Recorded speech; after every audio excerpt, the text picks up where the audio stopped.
ജപിക്കപ്പെടുന്നവളെ, ജയ ജയ എന്ന ശബ്ദസ്തുതിയിൽ ആരാധിക്കപ്പെടുന്നവളെ, ലോകം മുഴുവൻ സ്തുതിക്കുന്നവളെ, ബണ ബണ ബിഞ്ചിമി എന്ന നൂപുരനാദത്തോടെ ഭൂതഗണങ്ങളെയും മോഹിപ്പിക്കുന്നവളെ, നൃത്തവും നാടകവും ഗാനം എന്നിവയിൽ ആനന്ദിക്കുന്നവളെ, നർത്തകികളുടെ നായികയായവളെ, ജയമാകട്ടെ മഹിഷാസുരമർദിനിയായ പർവ്വതപുത്രിയായ ദേവിയെ.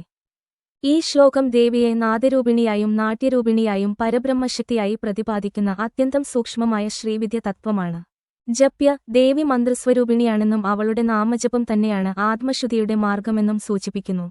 ജയ ശബ്ദപരസ്തുതി, ശബ്ദബ്രഹ്മമായ പരാശക്തി സകല സൃഷ്ടിയുടെയും ആധാരനാഥമാണെന്ന സിദ്ധാന്തം വെളിപ്പെടുത്തുന്നു. വിംഗൃത നൂപുര ദേവിയുടെ ചലനത്തിൽ നിന്ന് ഉദിക്കുന്ന സ്പന്ദനനാദം, അതായത് കുണ്ടലിനിയുടെ ഉയർച്ചയിൽ അനുഭവപ്പെടുന്ന സൂക്ഷ്മശബ്ദങ്ങളെ സൂചിപ്പിക്കുന്നു. മോഹിത ഭൂതപതേ, മനസ്സിലെ ഇന്ദ്രിയവാസനകളും ഭൗതികബോധവും ദേവിയുടെ ചൈതന്യത്തിൽ ലയിക്കുന്നതിനെ പ്രതിനിധീകരിക്കുന്നു.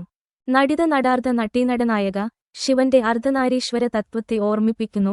ശിവശക്തി ഐക്യനൃത്തം, സൃഷ്ടി മുഴുവൻ ഒരു നാട്യലീല മാത്രമാണെന്ന അദ്വൈത സന്ദേശം ഇവിടെ അടങ്ങിയിരിക്കുന്നു.